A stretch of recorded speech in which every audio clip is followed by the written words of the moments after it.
know it really existed because they were doing NFL, NBA, baseball trading cards, and they would walk down to our end of the and see us, and they were like, what are they doing?" And it was funny, and Flair had the gum. They were still doing double bubble, so it was wonderful experience just hanging out, thinking of game mechanics, trying them out, playing, chewing gum. It was awesome. The gum was so bad. Oh god, Yeah, It it was would awful. crumble. It would crumble first And before like, it would yeah, turn like it. Double Bubble and Razzles. We had packs of Razzles like all over the office. Razzles, And we'd Vampire's pop it in with, like, a Blood. piece of chalk, and it would just like crumble in your mouth, and then somehow become slime, and then you'd spit it out. And the irony was it was free. So they always brought if you didn't have any gum in your office, they came by and they dropped off a fresh pack so you could always chew. But Flair did not have a dental plan, so it was kind of a little irony there. That's great. That's great. Fresh pack. I think that's an oxymoron. So, guys, I want to hear from the rest of the team too. So, Sean, again, just because you're first in my order here, I don't know. What do you? Anything you've ever wanted to ask about, like the game development? Any stages in the game? Any technical questions? Why is Scarlet Witch so good? Man. So, No, all right, so a bit of background on the Oh, stats. okay. The very, very first version, I remember distinctly, like Spider-Man was like a 667 or something like that. Yeah. And so Steve and I were coming at it from like an editorial perspective, and we were like, all right, this character should be this character should be that. And then some of the executives would come in and be like, nope, everybody wants Spider-Man. He should be the most powerful. Make him blah blah blah, right? Like whatever it was. Yep. Like, there was like this editor or this kind of executive like staff that would just come like blasting through the office and like, do this, and then we'd like have to react. And so, but like then in future sets, what we tried to do is we would have spreadsheets, and we'd have a grid across the spreadsheet, and we'd have like the stats across the top, and we try and like our best to be like balance them out of like, all right, if there's an 8 in this, there's got to be an 8, and if there's 2 sevens, there's got to be 2 sevens. And so sometimes we balance all the stats out, and then we do the specials, and the specials was kind of like putting on a different brain. And I remember like Steve and I would just come up with like different ideas for specials and be like, who could use that and who could use this? Or like, oh, is this question is all defense?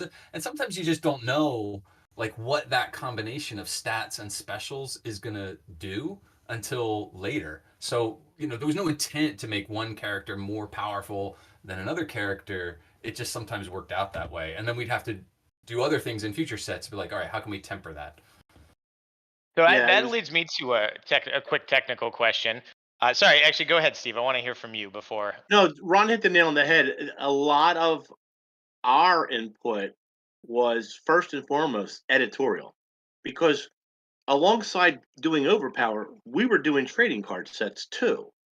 And so it was a balance of fitting that into our schedules. So it was always very editorial focused. But the executives that had their input and really called the shots, they had ideas of marketing and what they felt in their minds should be the case. And a lot of times they won out.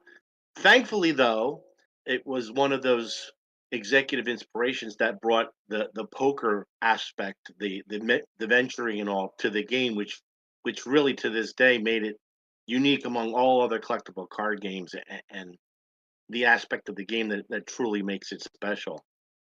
Yeah, I think the thing we keep saying is what makes Overpower so we love it so much more than any of the other CCGs we play is that wagering aspect on how the hand is going to go gives you the ability to play the man as much as you're playing the game. Where I played really competitive Magic, and that really ended up being a lot of just how good are you at the math and how good are you at remembering exactly the timing of when cards trigger. Whereas this, it's that ability to play it in an 8-card hand allows you can wager and sort of bluff at certain points, or you can bet stronger than your hand is. It gives you sort of that's really what I love about the game, is that nuance to it. And I also like that because you're playing in hands, sort of like a different style game. Almost every CC I've ever played, you draw your initial hand, and then you just keep drawing a card per turn, and you're trying to ramp up till your deck kind of goes off. What I really loved with what you guys constructed with Overpower is you can draw a really bad opening hand, but because of the way the wagering and the conceding works, you don't just immediately lose that game because you had bad variance. Like with good play, we see it in our streams and in our professional matches all the time. People can get out of bad variance with good play. And I think that's really a testament to the design that the two of you did. It's really great. Yeah, I mean, I don't know if we can take 100% credit for that. I'll take 99, Right. but some of the executives, be, we talked about this at New York Comic Con, but I'll just like recap it Yeah. quickly here. We were coming. It was the early days of CCGs, right? So like there was Magic, there was Decipher, and maybe White Wolf was doing stuff. I can't even remember exactly what was at the time, but there was not a lot. So we were a trading card company. We were not a gaming company at all. They had never produced, as far as I know, any games. So a lot of the gaming mechanic influence that was coming from our our whole team, whether it was Steve or I or Bill Jemis, even like was from classic games, from poker, from from rummy, from chess, things like that, where like we had these concepts of like these pieces move this way. If you understand how the pieces move, then the strategy comes after that. So it wasn't always just card text in combination with other card text makes complex mechanics. We wanted just pure mechanics to exist, like the venture or like the draw or things like that. So there's a lot of poker and chess in the mechanical aspect of Overpower, and then it kind of grew from there. I played Magic at the time, and so so we can name him then. Ron said it first. So Bill Jemis was the executive, and I went to San Diego Comic Con that year that he was entertaining, and he was starting to get solicitations from people that were sending him like proposals, like Fleer has the Marvel license; they should have a collectible card game. And so I interviewed a bunch of people at Comic Con and looked at various game mechanics. And there was like one game mechanic where the guy's intent was you were kind of like trying to build the Infinity Gauntlet, and but both players were doing the same thing. And then there was another mechanic that was very similar where you were tapping, and Stern Brothers had submitted a proposals, and theirs was the closest to like the action and feel of a reading and living out a comic book sequence fight, and so that's they ended up getting we went with their idea, and I'm glad that we did, because the intent Jemis's intent was he wanted a game that little kids could play.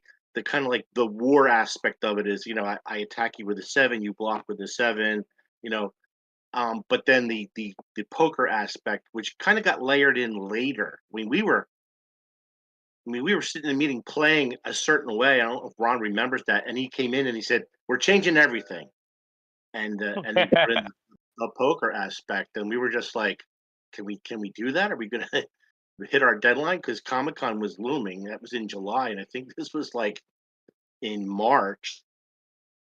But yeah, it turned out for the So best.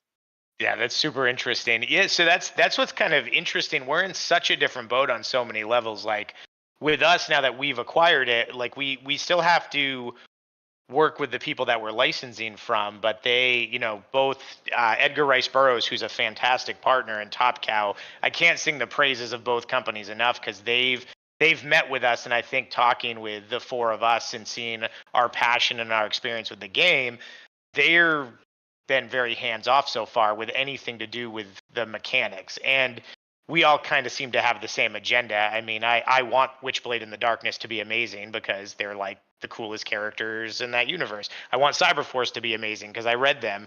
So, but they've really given us the leeway to make sure the characters in the game are the most accurate to how they are from the source material. So we get a little bit of an advantage there, because we don't have to answer really to anyone on the game design side, but we also have the experience. I said this to Ron a lot in New York.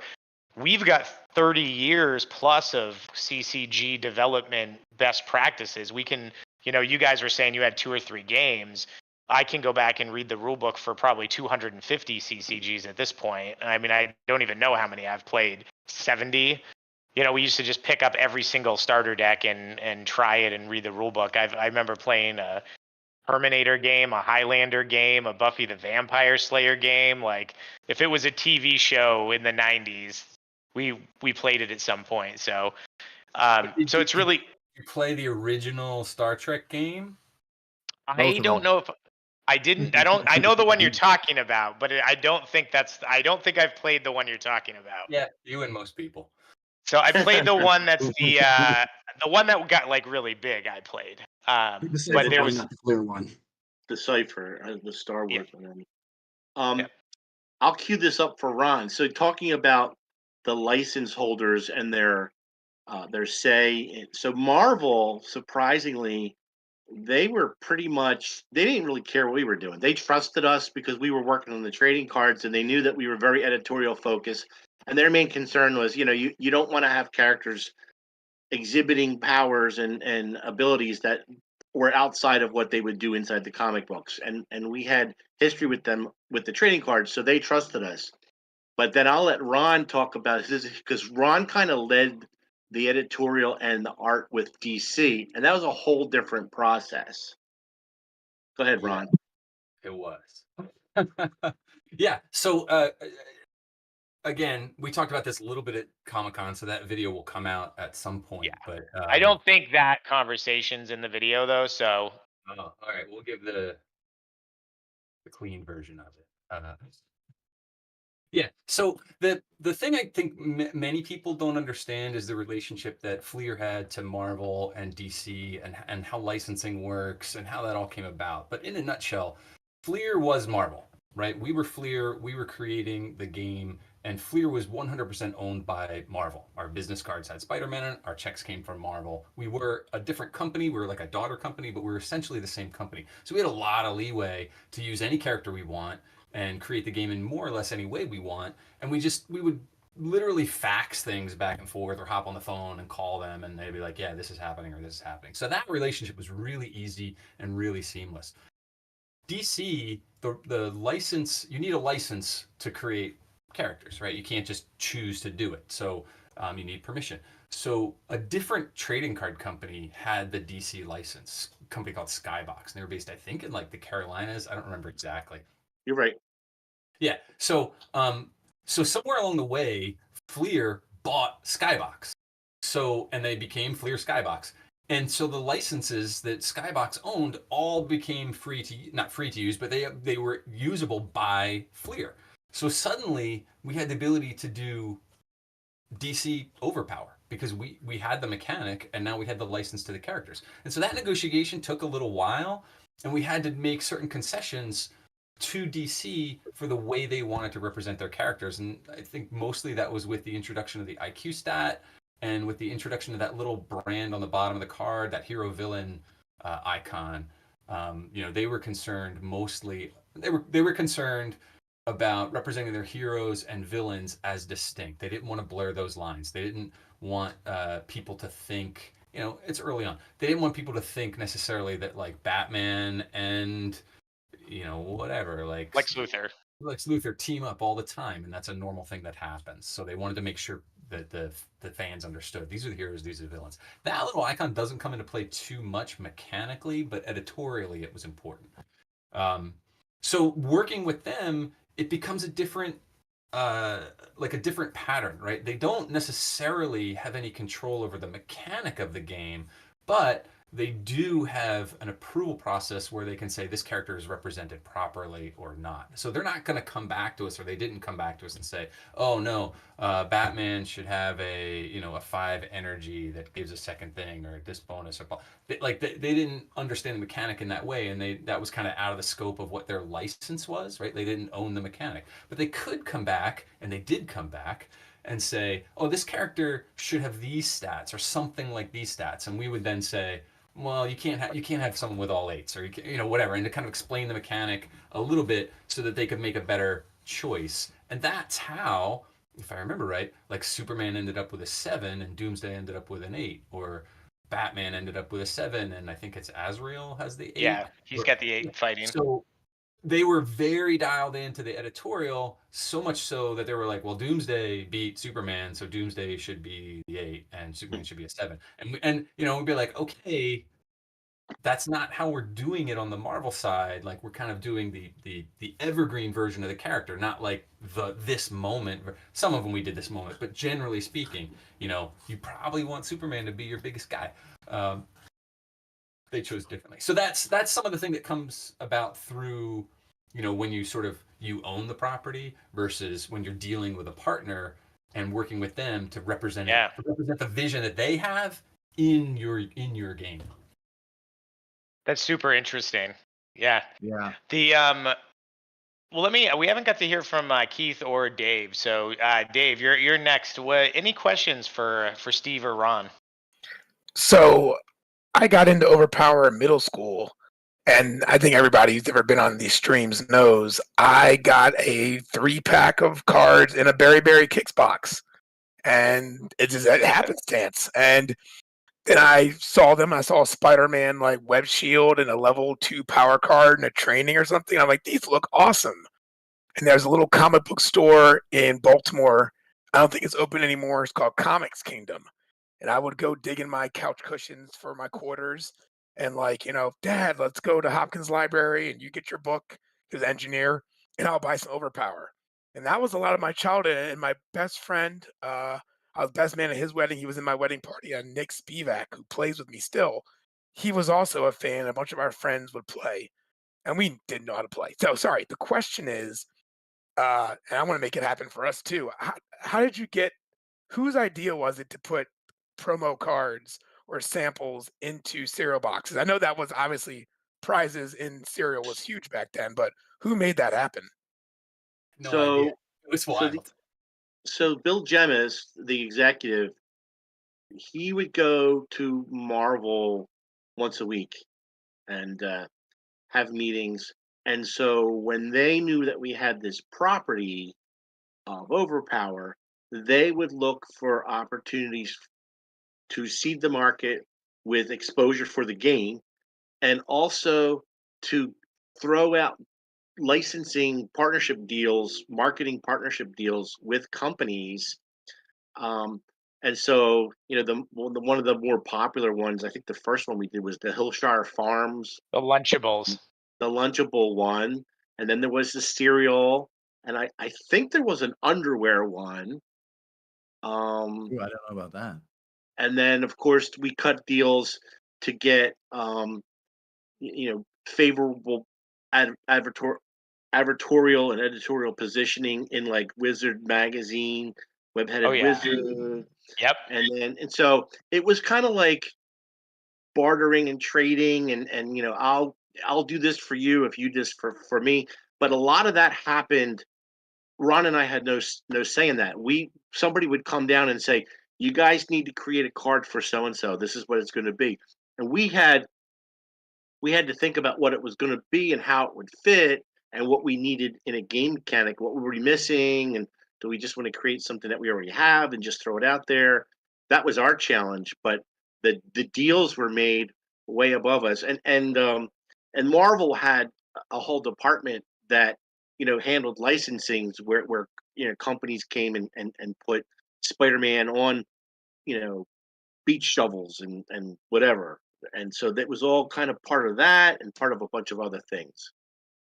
And I'll add too, like sort of in the time, right? Like going back to in the time now, if people would generally understand what game cards are. Again, in the time, the collectible card games were relatively new, and we were a trading card company. So they were really looking for things like Spider-Man trading cards that would be put in a cereal box, and you don't need the entire set. Like, you could be a kid and get 3 Spider-Man trading cards. You'd be like, this is fucking awesome. I got some Spider-Man. Yeah.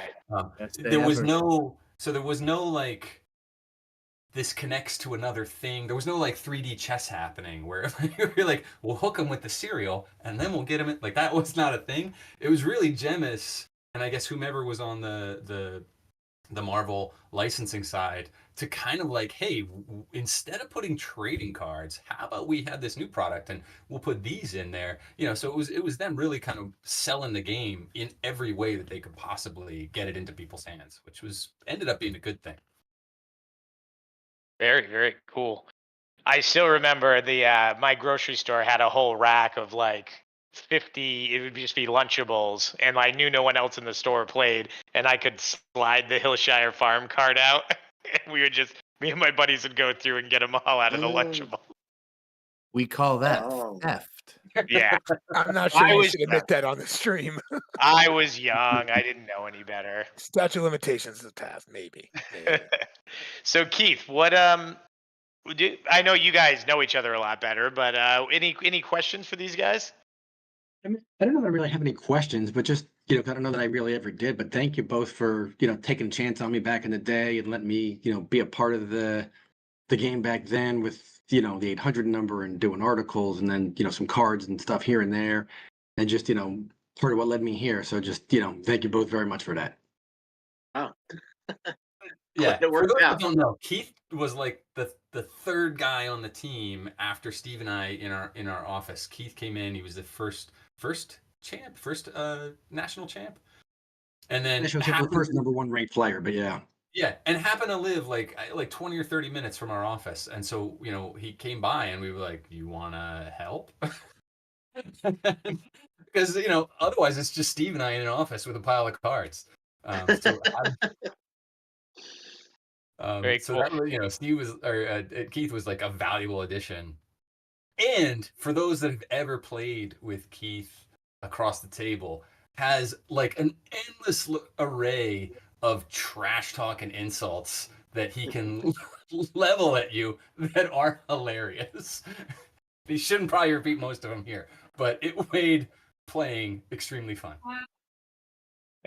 Well, Keith, you were there, so I'm going to ask you the question I asked them. Like, what's your best, like, what's your favorite memory about being involved in that process at the time? Was it the 800 number? I mean, the 800 number was a lot of fun. I mean, I was in law school at the time, so it was a great, doing the freelance, the work for that. I mean, it was really great to be able to, talk to people from across the whole country. I mean, that's how Phil Keffer and I ended up, becoming friends, was through the 800 number. I mean, just, calling people and then, talking to people's moms and like, hey, is Billy there? No. Okay, well, tell me OverPower hotline, called back, called them back and, he can call back again if he wants to, if he still has a question or anything like that. So it was just, great to be able to interact with the grassroots level players, answering questions about how our cards worked or, upcoming sets or things like that. Just was really great to be able to interact with everybody that way. So for our younger audience members, what Keith's talking about is you used to have a house phone and you would have to push the buttons on it and you would call in and ask questions about the game. And Keith would be in an office, you'd be in an office answering the phone? No, it was never a live call. They would always leave a message with their name and number, and then I, Steve, I think gave me whatever this is back when there wasn't unlimited calling everywhere. He would give me a calling card that I would then use to, call everybody. I mean, we're talking like 95, 96. So, Right. yeah, I mean, it wasn't even anything like that. I mean, and this was in the very, very early days back when Kathy Prove would be doing things on, somebody mentioned earlier on America Online, OverPower chatting, where, really, really early chat room stuff to, again, raise awareness and things like that. Hey, Keith, what's a calling card? Well, it's a card that you would use and plug a code in the phone, and then that would let you make calls, because otherwise it would be expensive, because it's not like now where you don't have to worry about it. You would get calls for 10 cents for this call or for that area, and then calling 3 states over would cost like 20 cents a minute, and that kind of thing. He was just saying that you're old. He knows. Yeah. Well, some people might not. Question. I feel bad I gave him the finger. Yeah, and that again, though, all joking aside, that goes into some of the advantages we have, because it was somebody had a question back then. Same with us. We would literally go into the chat rooms Keith's talking about, and there'd be my buddy knew a few OverPower chat rooms, and we'd say, I don't understand how the placing works. What am I doing? And then you'd chat with people and they'd be like, I think it works this way. I remember the way we finished our first collection and the first 2 sets is we went into chat rooms and just eBay didn't exist. There was no way to buy things online. We literally arranged trades in these chat rooms. And my friend Morgan, who was one of the guys that used to play with us all the time, he must have done 25 trades online. He would just send the stuff and be like, well, I hope they send the stuff they said they were going to send. And back then it was it wasn't like now every single trade went well. Like every single one he sent out, we got the cards that we said we were going to trade. So even back then, people were figuring out how to do that. Whereas now, I mean, now we've got the Discord that's right here. You know, we can get 40 people just in this room to see this video live, and let alone the hundreds of people that can ask us questions. So it's so interesting hearing about it. We've got so many advantages now to being able to access the community and to give the community access to us in a way that you guys weren't really able to do. So I don't want to take it. We've been doing this about 40 minutes. I know we'll ask questions forever, but Steve, I didn't get to answer one of my favorite. Yes. So Ron and I would travel the country doing these tournaments, and in addition to designing the game, we loved the game. When you spend so much time playing it, it wasn't a job. I mean, it was damn fun. And when we would travel places, if we were lucky enough to have a window and an aisle seat, and the seat between us was empty, we played on the planes. And it was so great to see stewardesses come down and flight attendants, and they would look at us and say, "What are you guys doing?" Because the card games that were out there, I don't know if there's a lot of people playing Magic on airplanes. But we were playing OverPower on airplanes, and that was just that was a lot of fun doing that. We traveled a lot, and we not only in the airport, but we played in the plane. That's so great. I'm laughing. Dave and I are laughing because we travel to the tournaments and we do the exact same thing. Even if the seat isn't empty, we'll put our own tray down and have our stuff facing forward and just look over and be like, all right, like this guy's going to attack here. And we've done it so much. That's awesome. We don't even need a middle of the table. We just play left and right. That's great. Well, I don't want to take up too much time with this. A lot of the people are going to get the spoilers for the cards when we start releasing them over the next few weeks. But both of you have got a chance to see the cards. So I guess, Steve, I've talked to Ron a little bit. They're going to get a video with our time at New York Comic Con. But you got to see the starter decks. I was just curious, what did you think? Did you have any questions? So everyone knows I just got the decks to Steve the last couple of days. So we haven't even had a chance to talk about it. So I want to say, first and foremost, that at the time, so if you haven't gotten it by now, a lot of OverPower in the beginning was very license driven, right? And so you kind of get caught up in what the license was making you do. So when Marvel got into financial troubles, and when Flair no longer had the Marvel license, the cost of goods sold to buy the license became prohibitive, and we couldn't do it. And so we ended up getting laid off. I only wish at the time we were smart enough to make a proposal to the company to say, hey, wait, we don't need licenses. We could just use public domain characters and keep this game alive. And you guys, 30 years later have done that. And it's wonderful. I love these characters. I mean, I like these characters better than the Marvel and DC characters. Mummy and the Wicked Witch of the West, and they're really cool. I think this is going to be a lot of fun for all the fans and a lot of new people. So congratulations on that. I was really excited to see it. And the artwork is amazing. It's a really, really amazing artwork. Thanks very much. We're really trying with the artwork. We've been, if you guys can't see, we've been lucky enough. Philip Tan has been doing some artwork for us. This is actually, I think that card's in one of the starter decks we sent out.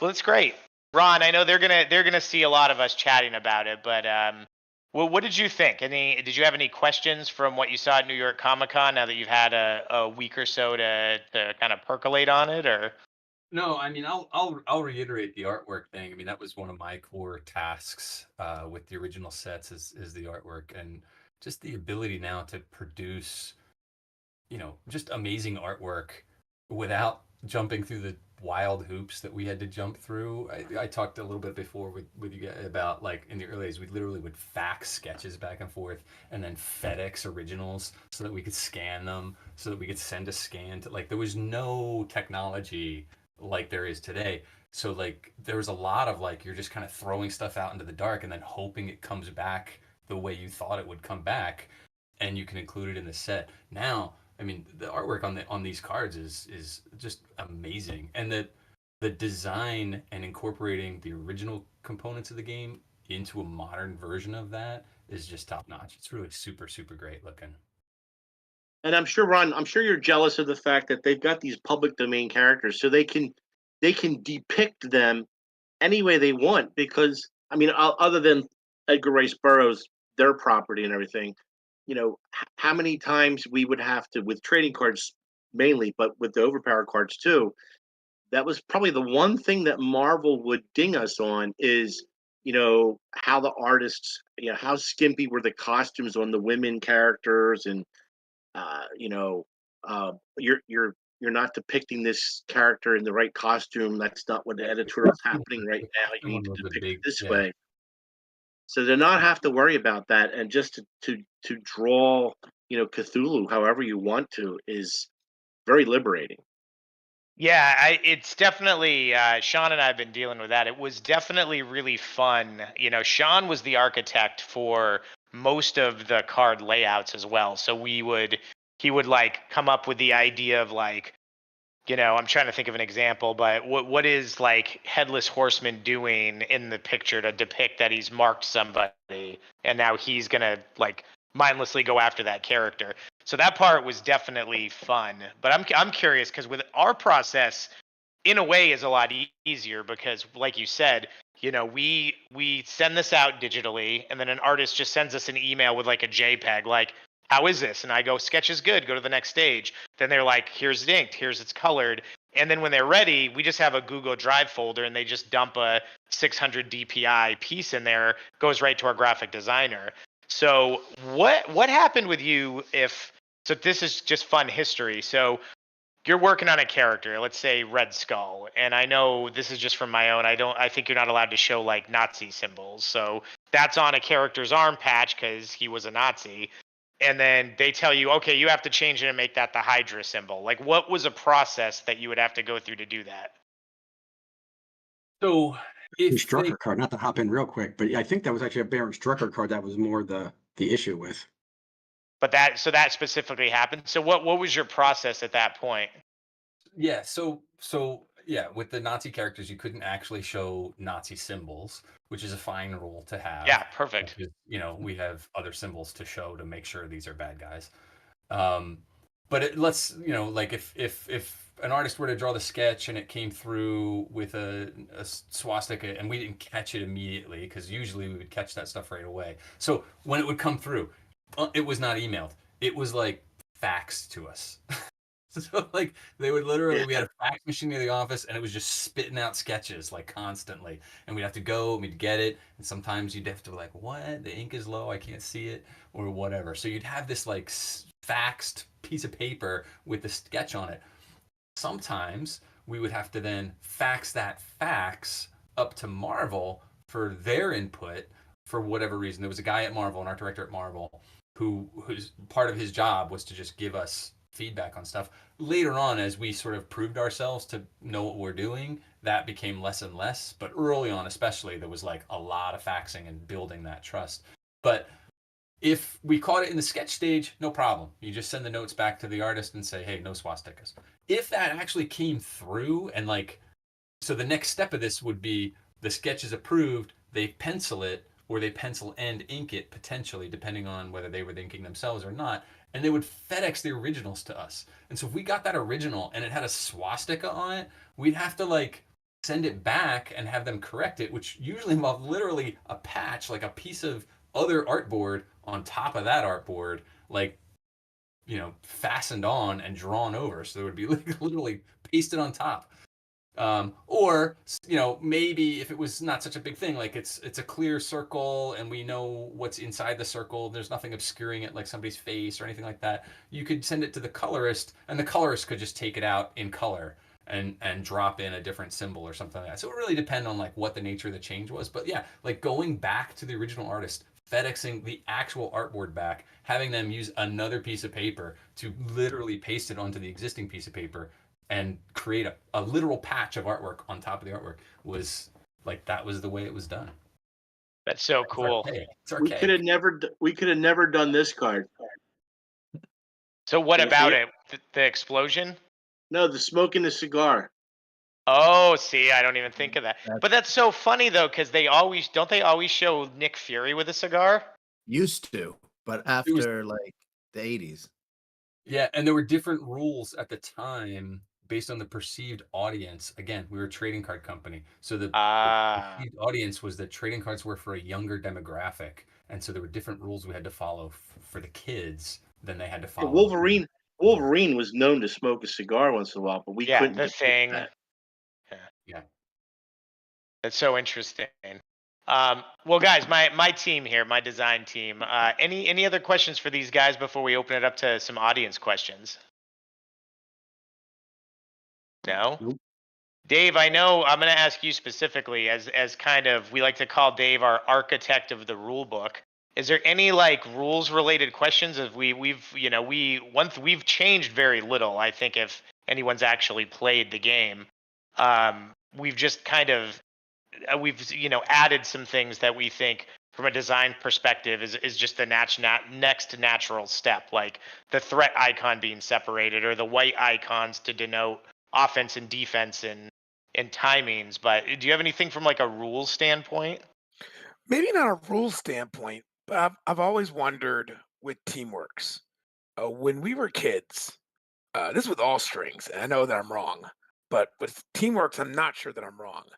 Was the intent for Teamworks to be played piecemeal, which is the way we play them now? You play a Teamwork, you defend, you do your follow up, you defend, or was it supposed to be all at one time? And I ask that because the language for the any hero confusion, you avoid all attacks from a universe card. It reads as though by avoiding all the attacks that they would have been made, and you can actually avoid more than one.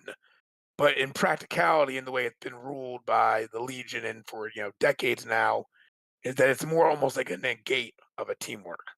I know this is such a small, but this is like scratching But an itch that I want to scratch Also forever. my favorite question so far, because I've thought the same thing. Like it just seemed like the intent was Teamworks would be like you throw the whole string down, and if you had this confusion, you could get the whole thing, which would be devastating. And I don't know if that would be great or fantastic or bad, but just was that the intent, or just was it just worded, a little vaguely, and how we play it is what it was intended to be. And I don't remember is a perfectly fine answer as well. I'm looking. So I was Man, about that to was say 30 before years that ago. question was, I'm looking at all the questions in the text feed, and they're like great questions. And I know at one point, 20 something years ago, like we really thought about this stuff, but like what was the impetus for the mechanic for the leech card? I'm like, I actually don't remember. I have no idea how we came up with that. Teamwork cards. So the caveat to all these like rules types questions, and Steve can jump in too, but like the caveat I would put in front of all of these rules types questions is at the time, again, like we didn't have a lot of playtesting resources, so a lot of these mechanics were developed by like us playing and playtesting against ourselves and saying, what kind of utility can we get out of this? Like these aren't quite what we want them to be, or these kind of are deck filler. How can we make people want to play these a little more? And so the teamwork cards, I think, were a thing that were like, how can we kind of speed things up? How can we get more? How can we get kind of cross character activity? Like encourage people to use characters of different power types or things like that. So there's a lot of like the intent going into it versus the mechanic coming out of it, and how it actually became used in play.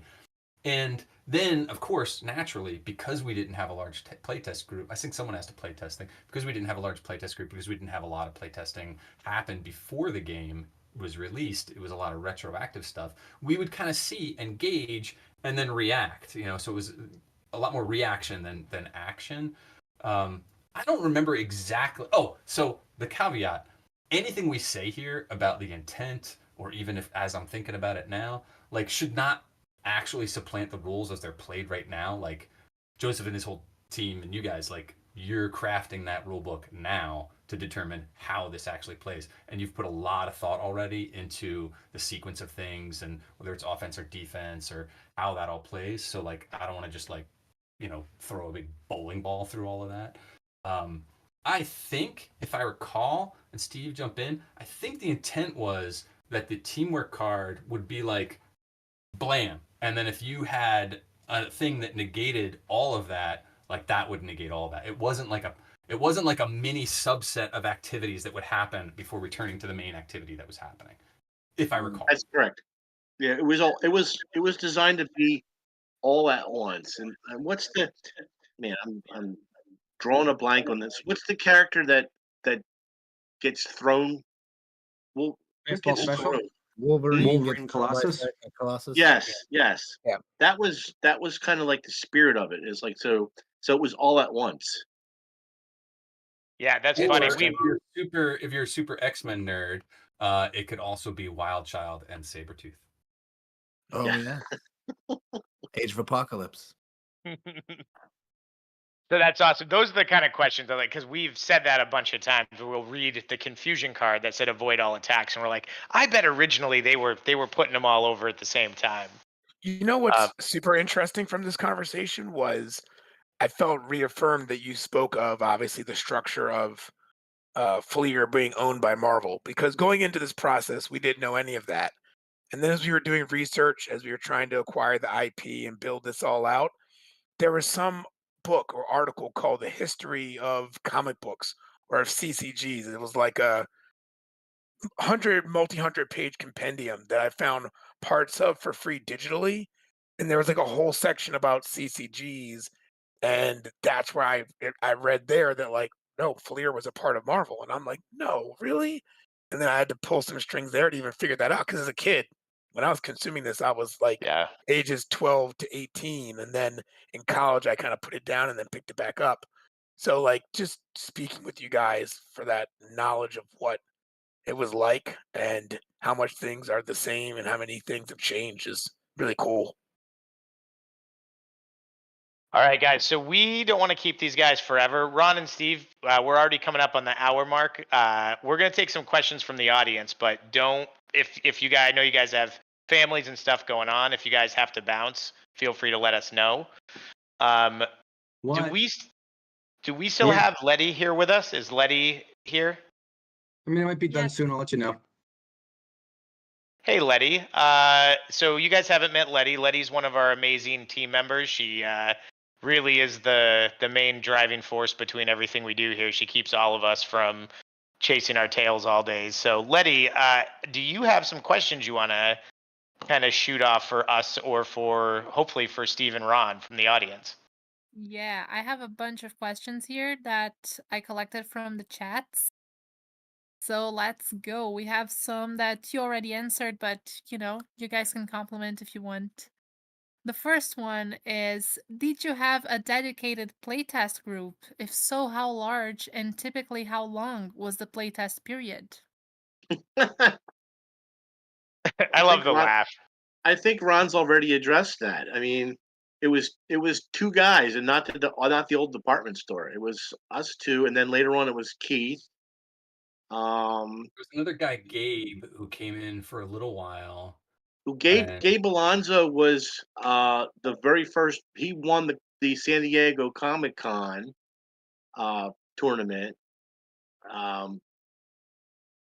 He was a Wizards of the Coast guru.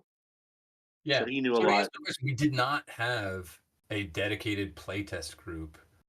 If you were to go back in time with the knowledge you have today back then, yeah, you would form a group somewhere or you'd connect with the community that had a number of players, and you would give them early copies of the cards or early copies of the mechanics, and have them knock it all around, because the thinking would be that they're gonna discover stuff, they're gonna find ways to play that card in ways that you didn't think of, because not everybody plays the same style of game, right? So we didn't have any of that.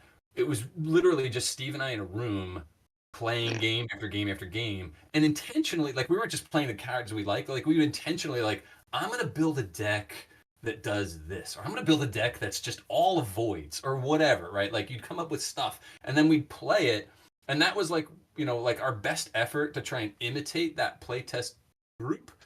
And then, we kind of get it to the best that we can and include it in the set. And then I guess, to our credit, to pat ourselves on the back, like, we really paid attention during tournaments and the post release stuff to see, like, all right, now what are people actually doing with this, and how will that affect what we design after? So it was a little bit backwards, but we didn't have an advanced playtest group. The important thing to understand, and we go back to, we've mentioned this before, is this game was designed as a fun game for kids to play. And it was never corporate's intention for this to be some kind of strategic thing where people were getting into metas and any cards that are broken, and none of that entered into that. It was to keep it this fun game. Yes, we did tournaments, we wanted to get people out there, and as we did that, like Ron just said, we would discover, people would come to us, and then with, like, broken cards or killer combos that end the game. As we started to develop, when Keith came on board and we started to listen to the hotline, we had the Overpower Legion. Then we started to get feedback, and we broadened out. I think there was some couple people that we shared cards with that Keith was managing. But that was, like, maybe at that point after, like, the third or fourth iteration, like IQ. So I mean, it was an evolutionary process all along the way. Very neat. Very, very cool. All right, Letty, what else do we got? What's another one? This is a good one. Are there any superheroes you wanted to include that did not make the final grade? Wow. Yeah, of course, right? Of course. I could Was elaborate. yeah, was there any, like, specific ones within the sets you did that you were like, man? Because I mean, I can tell you some of mine. Like, I would have loved to have seen a full Luke Cage hero. He's one of my favorite heroes. Or And Loki. so, what was that? Loki. Oh, Loki would have been, Yeah, yeah. yeah, yeah. Yeah, I mean, literally every set, there were more characters that we wanted to include, that we could include, and we would include the ones that, like the obvious ones, right? Like Spider-Man or whatever. And then we'd include as many that were on our list that met the criteria of what we needed for that set. So, like, whatever it was, like, if we already had 5 fighting focused characters and we needed 5 strength, like, well, we can't just include more, we can't just have all fighting, right? We have to have some kind of balance happening, even if it's across multiple sets. So yeah, there were always characters left kind of on the cutting room floor, so to speak. So what we tried to do is at least represent those characters in the game on other cards, whether it's on a power card or on a Mhm. teamwork card or something like that. But yeah, sure, of course there were characters that we just didn't get I to. One of the questions I thought you guys were going to ask, and it comes down to also the evolution of the game. When we were getting ready to launch another set, we would come down and say, well, what can we introduce from a game mechanic standpoint that would layer on top of what? Because if you look at what elements were in the very first starter decks and the booster boxes, it's very basic. I think the Yeah. most complex cards were the teamwork and the basic universe cards. And that was it. And you had your missions that you would wager with. Um, and then later on, as we did other sets, is when we introduced other elements like battle sites and you know Events, double shots. yes, and those were just elements to keep the the players who were addicted to the game having a because you start to, if you're just putting out more and more heroes with different power grids, it's going to lose its luster over time. So um, I don't know if anybody here plays the digital Hearthstone game. Yep. They do a great job with new mechanic elements every iteration. I mean, it's you have to really study to keep up. Um, and so that we were one of the first ones to do that. Very, very cool.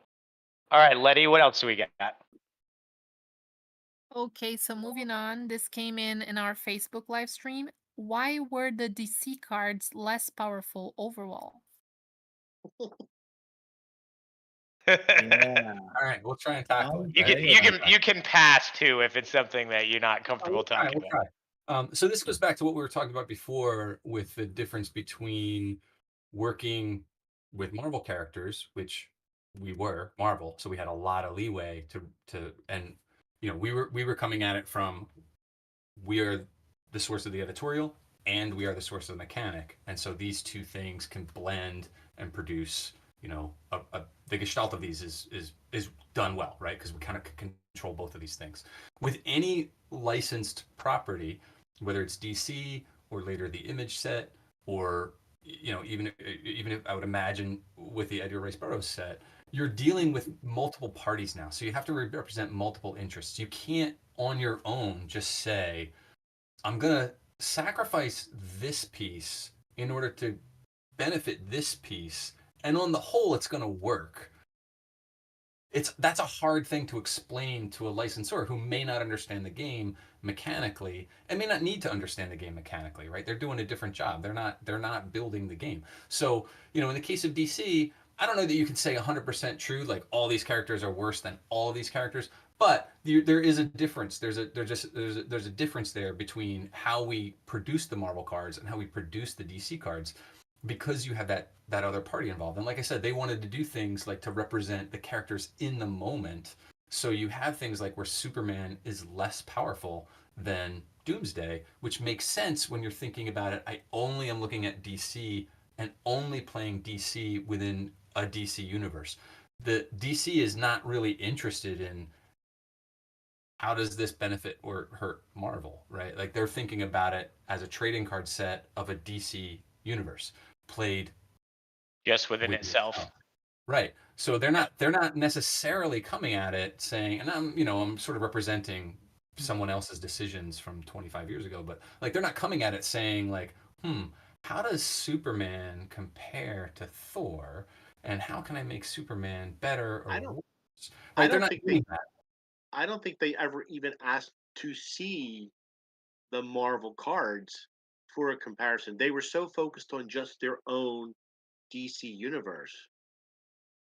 So they really didn't even know like if their representation of Batman was comparable to Wolverine or Captain America. It was a vacuum for them. Right. They were looking at it like and this is perhaps rightly so. Like they're looking at it as like I'm representing this DC set in and of itself. And to be fair, in their defense, what made OverPower really cool was it was right on the tails of, I think it came out right after Amalgam. So you had DC versus Marvel's first crossover, like big conflict event. Then you had the Amalgam books, and then this was like right on the tails of Amalgam. Very good. So this was like the very first game that was really doing that. Now it's commonplace. You have HeroClix does it, Versus did it. Like most games that come out that are comic book, they'll eventually get Marvel, then DC, then Dark Horse or Image, or they'll throw all this other stuff in. It's very commonplace, but before that there wasn't like I still remember the first time I saw the ad and I was like, I'm gonna be able to put Superman on the same team with Captain America or the Hulk. Like it was crazy. Yeah. Are you guys experiencing some of that from your licensors, or is it really like hands off and you can do whatever you want? Well, we've only really started the process with the first two that we've announced publicly, and I think we're very good at showing them like exactly what we're gonna do. I think they've just seen the level of art and the level of professionalism, and to be honest, I think once I start to explain to them Dave's like complex statistical analysis model that he built from his life and emergency management for a major city and how he's incorporated that into Overpower, the kind of what everybody's doing now, their eyes start to glaze over and they're like, all right, you guys just deal with the mechanics. So we haven't had a lot of issues with it yet, but at the same time, we've done very little of the like art approval process or presented stuff. It's just been like, all right, we're going to print this Witchblade promo. These are the stats we feel like best represent her. And they trust us to do that. So, Good. But we'll see. I mean, we're going to see how the process goes. So far, it's been amazing. So, all right, Letty, let's, what else do we got? Okay, this next one is, what was the genesis of battle sites? That's a great question. So you guys, you put out, I think you do IQ, then JLA, and then comes Monumental. Monumental was probably the biggest impactful change in the game of Overpower. Up till that point, everything was any hero cards, and then you introduced battle sites. So what made you guys? Where did that idea come from, and why did you guys go that direction with battle sites? So I touched on this. So it's at the time it's what can we introduce that hasn't been really touched upon. So you've got all these great locations in the Marvel universe that are famous, and how do we get that into the game? And what layer of mechanic can we introduce that works within that realm that would just add, if you're a collector and you've been playing this game all along and you've got all this collection, what can we introduce that's going to change the mechanic just enough to make it fun and interesting, and you have to rethink your decks again. And so that was the thought process. So it was a little bit editorial, a little bit mechanical combined. And if I remember right, too, so we had a big philosophical belief that like we didn't want to force players to just not play cards anymore, right? Like you bought these cards, there should be a use for them. They should have some utility. And if I remember right, we had an issue with like we have these old 3 power stat cards, and now with IQ 4 power stat cards. The 3 power stat cards, like you can still play them, but they're not quite as useful now as the 4 power stat cards. And so there was an idea of like, well, maybe we can use these cards in another way, Yeah, which makes sense. All right, what else do we got, Letty? This one got a lot of thumbs up in the server. How did Image Comics first get involved with Overpower? Oh, that's a great question. I don't know anything about this. I do. So, all right. So, fun fact about the comic book landscape at the time in the, in way back in the 90s. So, Image existed as its own company, and Image was divided. Image was kind of like an umbrella company for a bunch of different studios, and those studios were located wherever they were located based on the main head of those studios. So you had the McFarlane group, and you had Jim and his group at Wildstorm, and you had, Rob doing his thing with Awesome, I think, whatever it was. Yeah. And so, and they all came together and commonly published under Image, which is a different structure than Marvel or DC, where the IP is owned by the company and the company publishes the IP, intellectual property of that thing. Image was a little different because they have all these different studios that independently functioned and then commonly published.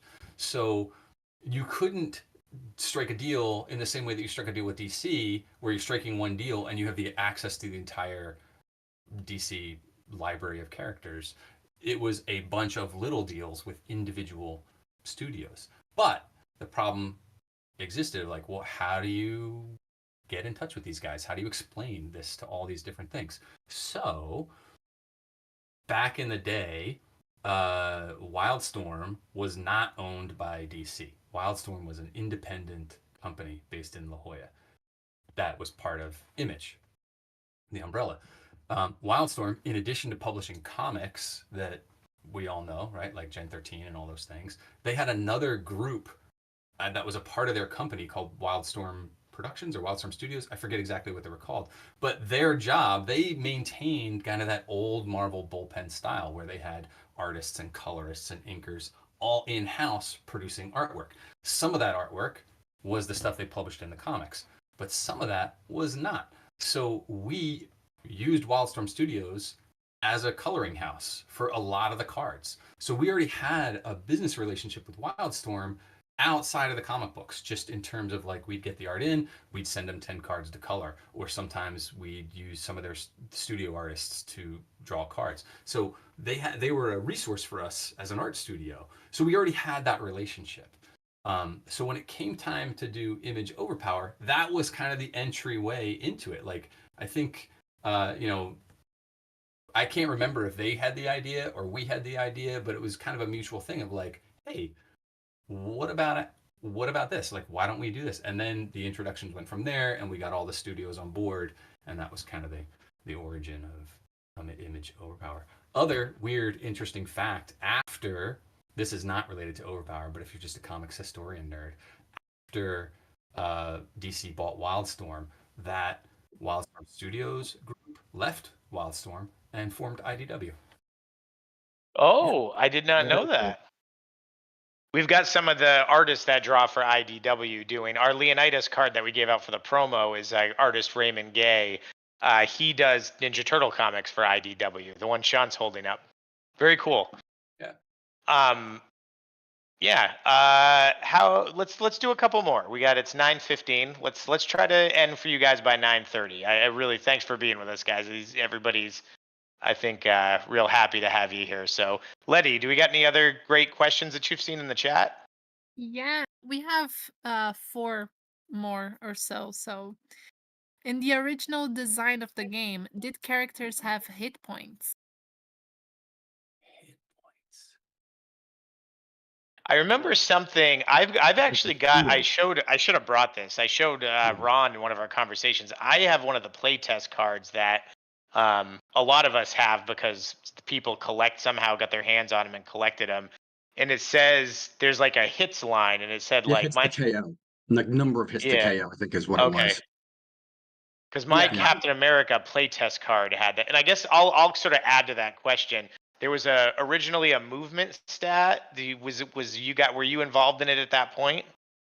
Yeah, so the Stern Brothers concept had a lot of other elements in the game that we jettisoned because it made it just too complex and it wasn't as streamlined as play. So that the characters had varying hit points, and that was too reminiscent of other games, and so that was abandoned. And then their concept was that Spider-Man can like jump up on the side of the building, and people can fly, and there was different movement. They wanted to capture that element because that's what happens in the comics.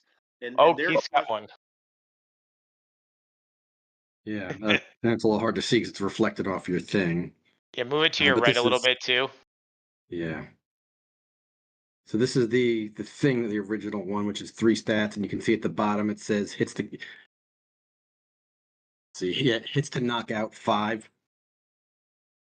Does that bring back memories? Were you guys actually playing with that thing card? Back when somebody had a 0 energy when they gave out zeros. Yeah, I don't remember. I'm sure that in the early days of testing, and Steve already mentioned this, that like there was a point where it was like Comic-Con's coming, lock out all changes. This is what we're going with. In those early days, there was a lot of ideas being thrown around and a lot of things kind of being tested conceptually. We didn't test them obviously with like playtest groups or necessarily even make cards about them. But there were a lot of concepts of just about anything you can imagine that happens in a comic book. Movement, hit points, hits to KO, like just these sort of different things that you can play with around this idea of a location, not even be pre-location cards, but like characters in a location fighting, right? What's there? A lamppost, that kind of stuff. They're moving, they're getting, can you push someone through a wall?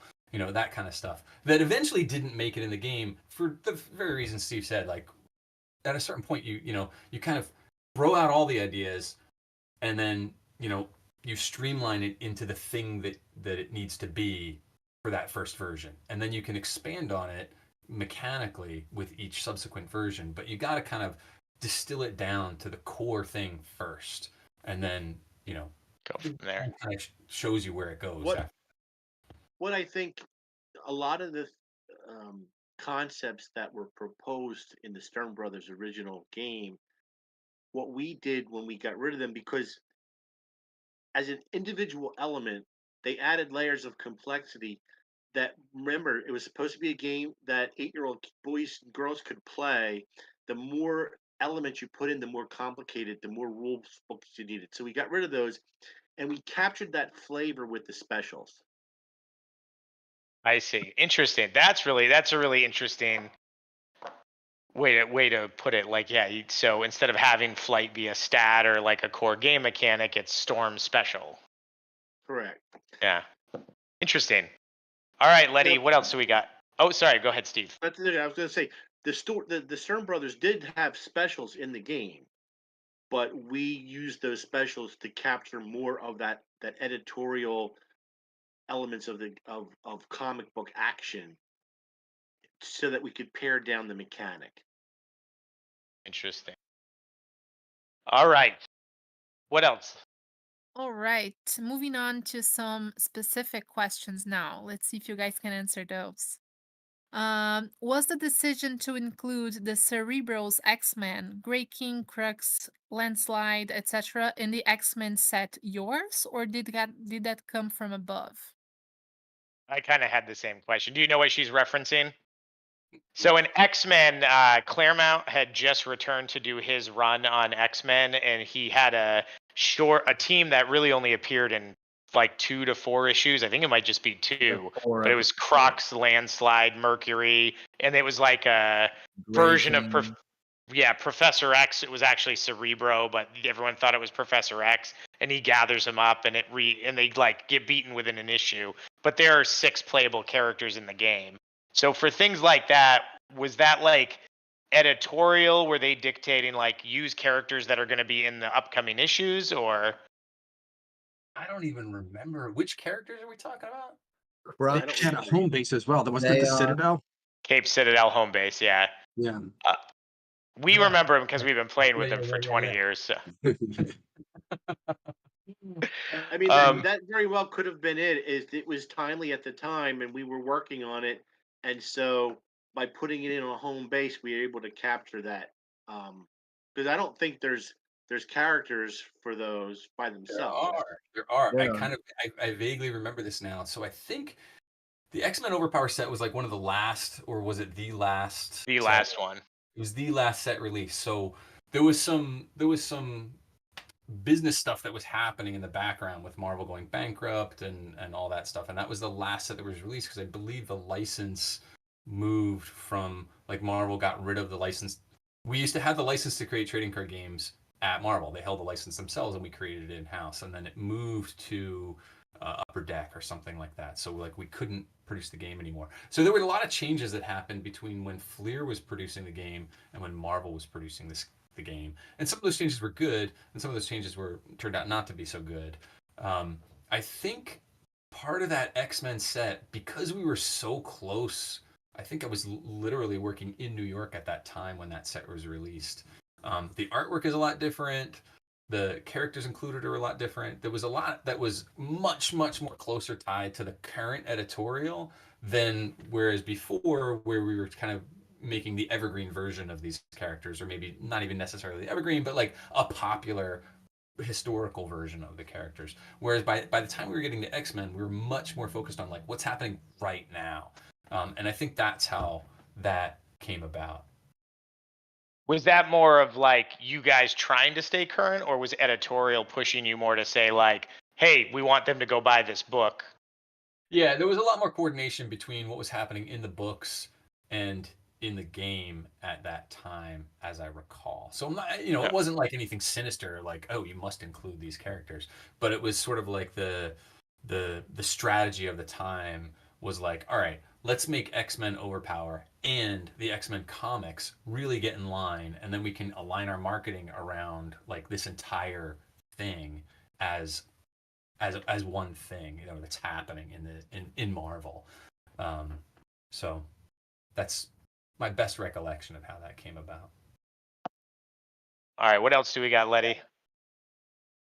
This one I saw that Ron replied in a chat to this question, but a similar one came in Facebook, so I'm gonna ask you again.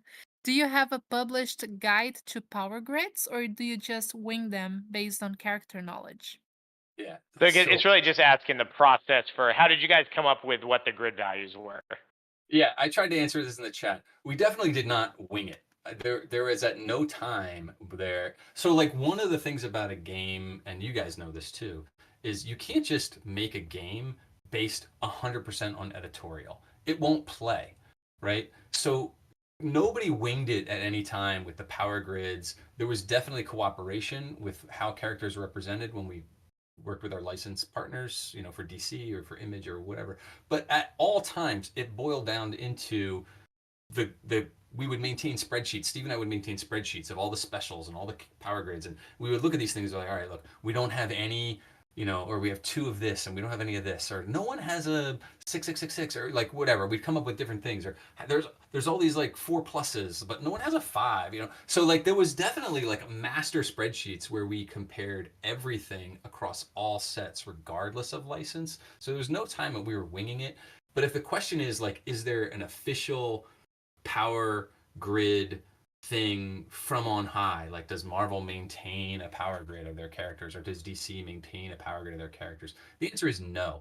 And the answer is intentionally no, because they are not in the business of mathematically locking in their characters into anything, right? They're in the business of telling stories. And if for that story purpose, Daredevil needs to beat up the Hulk, then that's what happens. And it's the writer that comes up with a great way for that to happen, or perhaps a not great way. But it's the task of the writer to tell that story. So we have a little bit of a different challenge in that we need to tell that story, but we also need functional numbers to do it. So we would try our best to represent all the characters to the best we could editorially in the numbers. But the numbers were not random. We really did our best to try and balance the game out mechanically. Yeah. I know our process, and that sounds like a very mechanical process. Ours involves a lot more yelling at each other. So that's a lot of our process. Is like, no, he'd be a 4, not a 5, because in this issue he did this. Yeah. We did that, but we didn't yell at each other. We were a little more friendly. Yeah. Remember, we've known each other our whole lives, so it's natural. It's like a married couple. Yeah. It's pretty much. What how we doing? We got about 5 more minutes. We can do another question or two, Letty. What else do we got? Anything good? Yeah, we're getting to the end of it. This one, how were the 3 characters selected for the action figures? Oh, that's a great question. I actually answered this in the chat because I had forgotten Toy Biz. That was the other partnership. Yeah. Farms and Toy Biz and Kellogg's, whatever Kix is. Yeah. General Mills. Steve might know this better. As I recall, they actually told us what they had. Like they had toy models already, and they were like, "These are the toy models," and so we just filled in the cards with the models they already had. We had no control over the toys. Correct. And was that? Go ahead, Steve. Yeah, no, it was, here's the toys that we want to include overpower cards, come up with cards that make sense for them. And so that was our job, is to make the cards make sense, fit into the game, and the people who were doing marketing and licensing, they were cutting the deals. And so with that, I know, so there were figures, if I remember right, it's Adam Warlock, Wolverine, War Machine, but all the cards were Adam Warlock in his associated specials. Did you guys choose that, or did they say like, well, the figure's Adam Warlock, so make an Adam Warlock figure? Or did you guys just like Adam Warlock and wanted to make him? No, we had no control over the toys at all. So this was another one of those things where like they were making those toys regardless. They were making that cereal regardless. They were making those Lunchables regardless. And someone in marketing somewhere cut a deal to say, hey, Overpower should be a part of this. So like that Adam Warlock toy was coming out, and then then it fell to Steve and I, like, can we make cards to put in that? But what I'm saying is the cards in the packs were all for Adam Warlock. That was how you got his hero and his specials. So did they dictate that that alignment where the cards would be Adam Warlock because one of the figures was? Or Yes. did you guys? Yes. Yes. So Adam Warlock was the tent pole, if you will. Yep. And so you're going to get his hero in the Adam Warlock card, and then you needed a couple specials to go with that character. That was us saying that. And Yep. so we kind of prescribed that, you got to have, from a mechanic standpoint, you can't just throw an Adam Warlock hero and have him rely on any hero cards and power cards. He needs a couple characteristic specials. And so Warlock. those were put in the other two characters. So we did something right, Ron. Poor Warlock. Oh yeah. All right, Letty, what else do we got? Since our time is almost up, I think this is a fun one to close with. Do Ron and Steve have a personal favorite card? Ooh, I was gonna ask that. Great question. Favorite cards. Oh man, now we're sort of going back. And it can be for any reason, because of the art, because of the mechanic. So my favorite is based on our relationship with the guys at Wizard Magazine, was the Web-Headed Wizard. I love the artwork in that one. I like the game mechanic that it had, and then that relationship we had with them was pretty special. And that card was received very well in the marketplace. So that's my favorite. Oh yeah. Yeah, that's a good one. That was like, at the time when it came out, that one was the best any hero of the collection. Like, everybody had to try to get that because it was super competitive. Yeah, I don't know if I have a favorite card. I remember distinctly after we finished the first set, and then we were moving on to Power Surge, and the first set felt like everybody was involved at every stage about everything, and it was collaborative at times, but it was also very difficult at times to be like, can we just do this? Can we just make this decision? And then Power Surge came along, and it was like the shackles were off, and they were like, okay, the game exists. Steven Ron, you can do this now. And from that point on, it was very much like, what do we want to do? And I remember distinctly creating the promo poster for Power Surge, which is like Doctor Strange, and it's purple, and there's all kinds of stuff. I was like, how weird can I get with this? Like, how far are they gonna? Can I do like Doctor Strange and like Ghost Rider and like just weird shit? And yeah, the answer was yeah. So that piece of artwork, which I think is also on a card, the teamwork, yeah. That is like my favorite piece of artwork that I created. Like, I have distinct memories of like that piece of artwork, creating that, and just being like, are they gonna let me do this? And then they did. From that point on, it was like, they're gonna let us do anything at this point. So go ahead, somebody asked me through Facebook or something, did Ron draw any cards for any of the sets? Poorly, yes.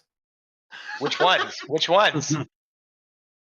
So my background before I started at Fleer, I had an art degree. I was trying to be an illustrator. There's a couple things I learned along the way in retrospect. One, that the art style that I'm most comfortably drawing is not comic book art style. However, 20-something-year-old me was like loving comics and trying to force myself to draw the best version of comics that I could draw. So I was, like Steve mentioned, I was shopping around my portfolio of like artwork to try and get artist jobs. And then Fleer needed art directors and creative managers, and that's how I ended up coming into it. So yeah, there are occasions where I would draw cards for the sets themselves for various reasons. I had the time, we could do it, or we just needed something to fill in real quick. So there's a couple out there. I don't even remember Iceman. I think I did the original Iceman character card. Oh, really? That's a great picture. War Machine. I think I did the original War Machine character card. There's a couple out there. Some are really bad. Some are not so bad. I rocked the War Machine around my neck at almost all tournaments. So I love that one. We always print name tags with the old cards. Guys, let's hear from my team. Do you guys Sean, favorite card? My favorite card for like playing character or I don't know. art. You decide what favorite card for whatever reason. I think the Carnage 3 grid hero always Oh. in my mind is like I just love the art. They captured his like Absolutely. crazy eye. It's awesome. I can tell you how much Sean loves that card is when IQ came out, he had just started taking a Photoshop class and he put the 4 grids on the old picture and printed it out and cut it out in his sleeve. So he had the old art with the new stats. It's Um, my favorite. It's a great that is one of my favorite pieces of art. That character card's amazing. Dave, favorite card? It can be from a mechanic too. I'm gonna stick with War Machine just because I'm our like African American resident part of the core 4, and I love all my African American superheroes, and I do like the Bishop 3-stat hero as well as like more of an action shot where he's kind of charging up the blast and it's a little more of a distance one. But I almost when I'm not in my office, but I'd go grab the tags. I have probably 6 to 12 different War Machine printout tags from Larry the Orange King. I guess I also grew up. There was the Iron Man cartoon, and War Machine was in that a little bit too. And that was like, God, that was a fun time to be growing up. Obviously, now it's even crazier. But we were like at the impetus of all of our favorite characters are being represented in cartoons, collectible cards, card games, video games. That's a fun time to be alive. So yeah, I'll stick with that. Heath? With the original Spider-Man 3-stat artwork. Oh yeah. Yeah, That's just such a him on the great wall one. in the spotlight is just an Yeah. iconic type picture. That art makes me want to play that Spider-Man. That's when you know Yeah. the art on a card is good. Is you want to play it. That's what we're trying to recreate with the art. Is like make somebody want to play it because they see the art and it's so cool. So, Sean, do you know my favorite card? I think you know my favorite card. Remove visor. It's Remove Visor. Cyclops says Power Surge 1 per deck because he's like taking the visor off and he's shooting it. It actually says Overpower on the billboard behind him. And then you could combine it with a 7. I like that it was the only card where you could hit with a 7 and then do one single attack that would kill a guy. All right. Well, it's 9:30. You guys have been super good sports with everything. So I think this is probably a great time to end it. And Letty, I'll ask you one. Is there anything super pressing that anyone's asked, or is this a good place to cut it off? I think we're good. Yeah. All right, guys, we had a lot of people tuned in, so thanks so much for being with us. It's just awesome. I would talk to you guys all day. I love hearing all the old stories about. It's just like Dave asking the teamwork thing. You sit across from your buddies and you play this game literally for 30 years, and you ask yourself, I wonder what they did. They must have done this. So it's so cool to. One of the things that's been so rewarding about this process is being able to meet the two of you and being able to immerse ourselves in this game that we love so much. A game that I think we all never really believed was going to ever come back. And we've sort of been able to now share this with everybody, share it with a bigger community. So just from the bottom of my heart, and I know my team's heart, thank you guys so much for creating this thing that's brought us so much joy in our lives. And I have so many friendships that were really just centered around Overpower and our joy of the game and the people and the cards. So, I mean, my life would be a very different life right now if it weren't for you guys. So, much love. That's super And, cool.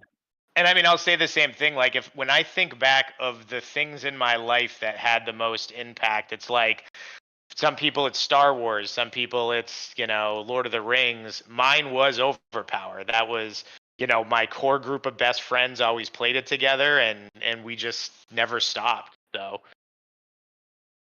thank you guys very much, and I'm sure our audience has a lot of stories too. So All right, everybody. So to everybody out there, the Kickstarter's live. Again, thank you, everybody, so much for your support. It's going great.